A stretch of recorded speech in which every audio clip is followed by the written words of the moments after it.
Okay.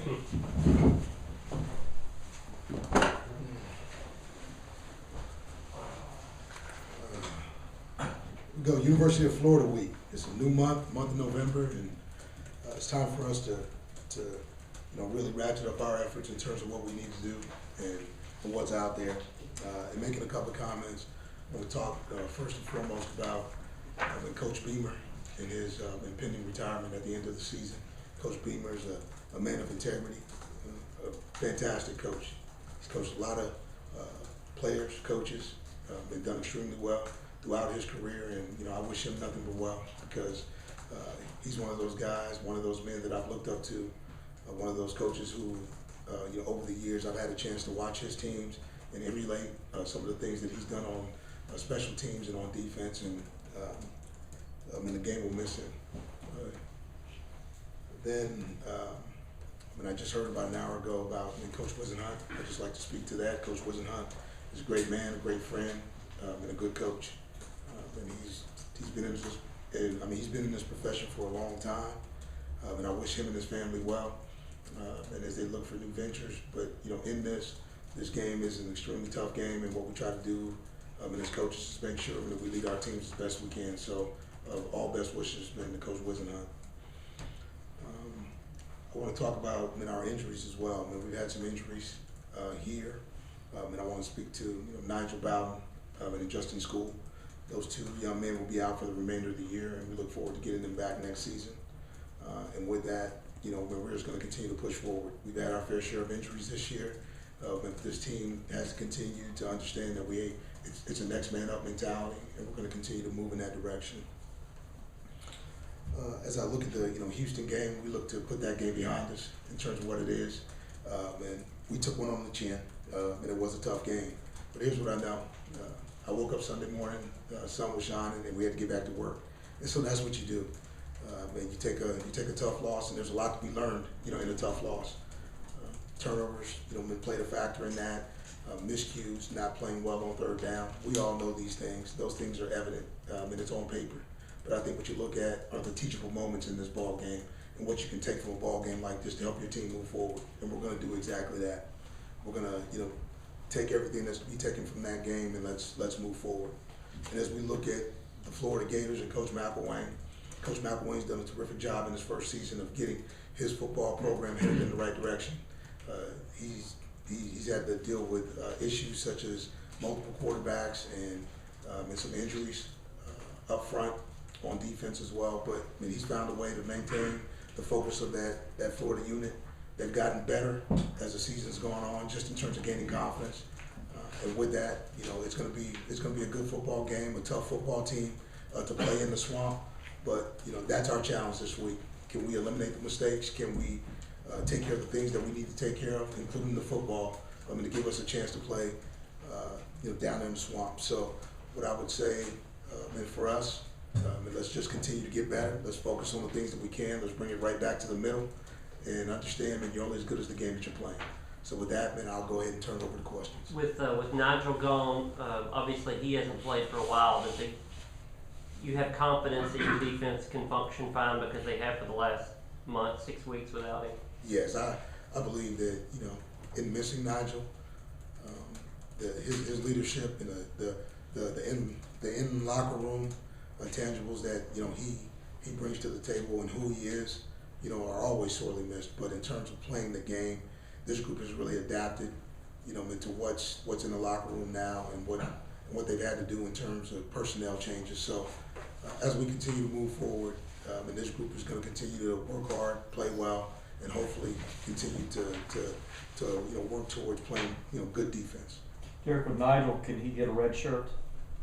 I don't know that as of right now, and we'll actually explore all options and file any paperwork needed to do so. But as of right now, I'm still more concerned with just Nigel getting back into the flow and doing what he needs to do as a student here at Vanderbilt. What was the deal that, you've obviously ruled him out for the next month or so. How did you guys just know it wasn't going to work this year? Well, it's not that. He's just going through protocol and just trying to get past all the hurdles that with the concussion tests and protocol ask you to do. And it was a slow process. And it being a slow process for us, but we just thought it was best to at some point in time, make a statement about where we are, where he is, and where we're going. So again, we want to make sure Nigel gets to the other side, but right now it's more about the academics and where he's sitting as a student than it is and about his athletic performance. Is it a given that Nigel plays next season? I don't know that right now, and I'm not gonna push into the future right now. We're just taking it day by day, week by week, and as of right now, he's just trying to function as a student. So, we just need to make sure that he is well, and that the protocols allow us to get him back in a manner that allows him to play the type of football that he can play. Adam Butler on the depth chart. I guess he's feeling okay after being hit the other night. Yeah, Adam was back in practice today. He moved around well. We just have to continue to monitor him over the next couple of days just to make sure that he can push off and do the things that he needs to inside. Obviously as an interior defensive lineman, there's a lot of contact in there. So with that, we just need to make sure that he can play the game the way he needs to and not put him at risk. And so with that, today was a good step in the right direction towards that. Did you think that was a dirty play that he got hurt on Saturday? I really got no comment on that. I think looking at the play, the game sometimes is played fast. You have guys when they get caught in vulnerable situations, and with that, and it's an unfortunate play for Adam. I'm just glad he's okay. Are we to take it from the depth chart that Blake Fromang is questionable? There's an or there, and whether he plays or not, what kind of challenge is that defensive front facing an offensive line that's got some injuries? Hey, I tell you, he is questionable right now, and he's day to day, and we're working to see if we can get him back. But it's sort of been the same thing that we've been for the last 6 weeks. Every week's a challenge. So with our guys, Bailey Grenier stepped in last week. I thought Bailey played well.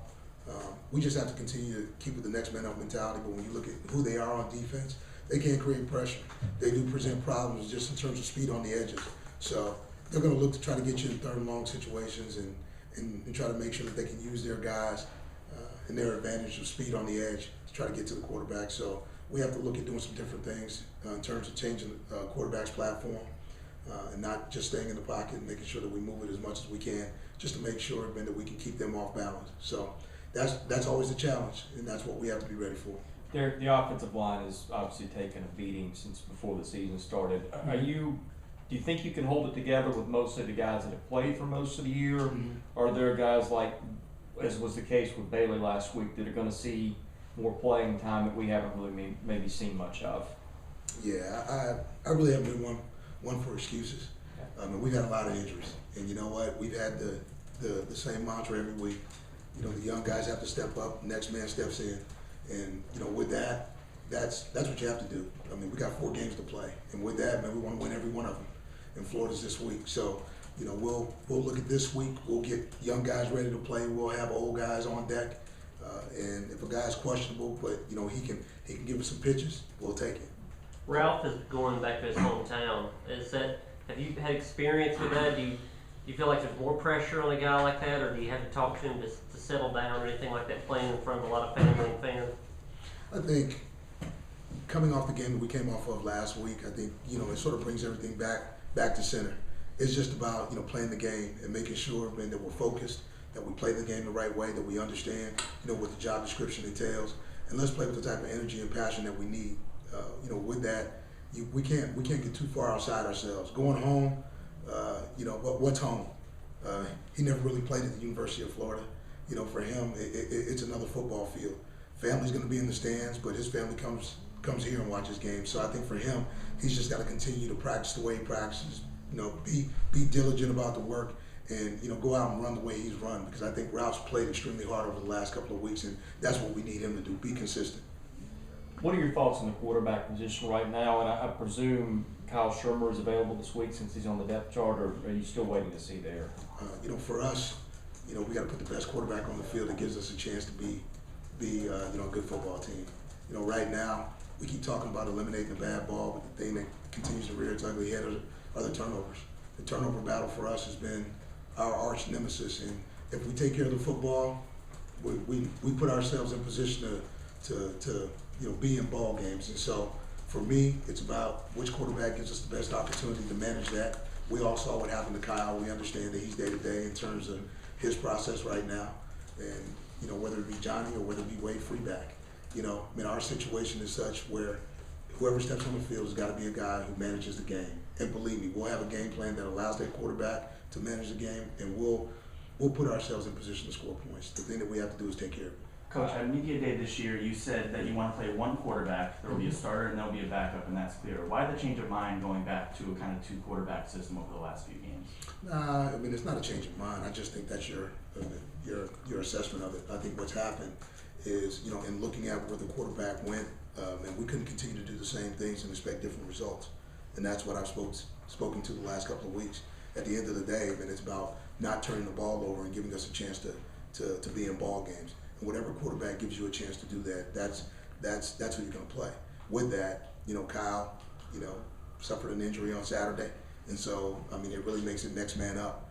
And so with that, Wade Freeback has to be the next man up behind Johnny. So in that, I'm just giving you a pecking order of what it looks like for us, and that's more injury based than anything else. You think you'll just play one quarterback this weekend?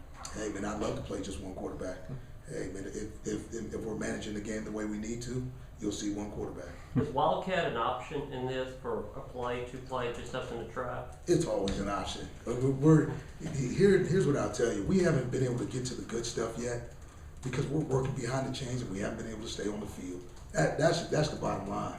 I mean, there's good stuff, you know, left in Coach Love's goodie bag, but man, you can't pull the goods out if you can't get to your a second series or a third series, and that's on us. That's on us as coaches. It's on us as players. We have to be better. And you know what? We're taking all the accountability and all the responsibility, but we're making our players accountable for that too. So in that, you know, and I had a special talk with the quarterbacks to help them understand, manage the game so, you know, Coach Lovewood can get to the good stuff because we got some good stuff.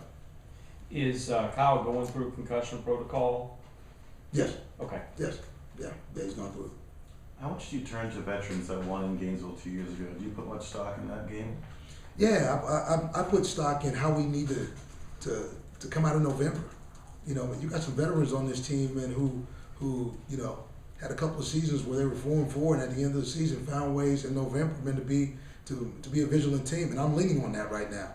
That's what we have to be. We have to understand, man, that there's some history here, and there's some players on this football team, man, that have endured some things here, and they understand exactly where we're at. You know, if you look at this football team right now, regardless of what anybody thinks, okay, we're capable of winning four games, but we got to go one game at a time.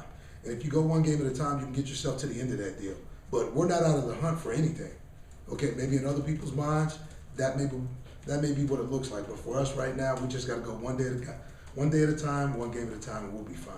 When you said you had a conversation with the quarterbacks, do you think there's an impact there of when the head coach sits down with you and talks face to face, that there's something a little more to that about getting a point across? Yes, I do. You know, when you have a conversation, sometimes it's easy for a position coach to have a conversation, and things just go on, you know, as normal. Anytime I have a conversation with any of our players, you know, I'm very honest about, you know, what the assessment is, but I'm also encouraging about what I think the expectation and the outcome can be. And I think that's what you have to do. When there's teachable moments and there's opportunity for growth, you have to take it. But I think in this day and age where everybody's fighting, you know, for a young man's mind, I have to be diligent about explaining exactly, you know, where we're at as a football team, where they're at as an individual player, and what the accountability piece is to this football team in order to make us better.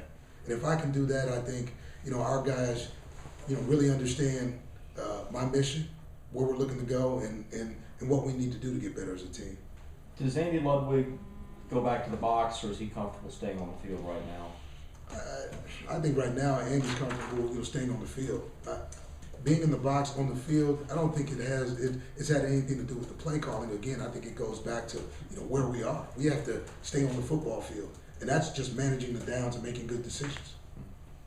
Zach Cunningham has had not just a lot of tackles; he's had a lot of big plays, Production. fumbles. Yeah, but is there something that makes him a special fit for a 3-4 defense that just beyond just a good linebacker? Does he fit the scheme better than a lot of other guys?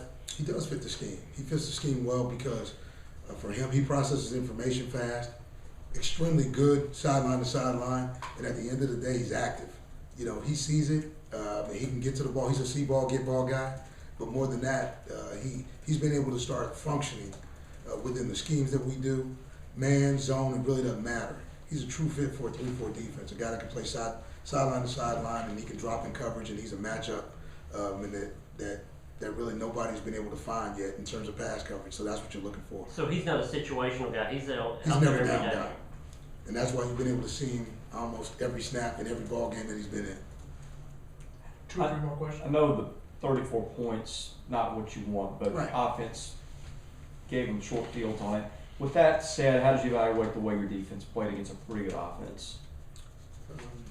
I think our defense struggled, in this week for the first time all year in sudden change situations. We gave up 21 points in sudden change situations, and that's something that we hadn't done all year. And you kick it back to 2 penalties, okay, and those penalties were costly. But you had 12 men on the field twice, and those were substitution errors.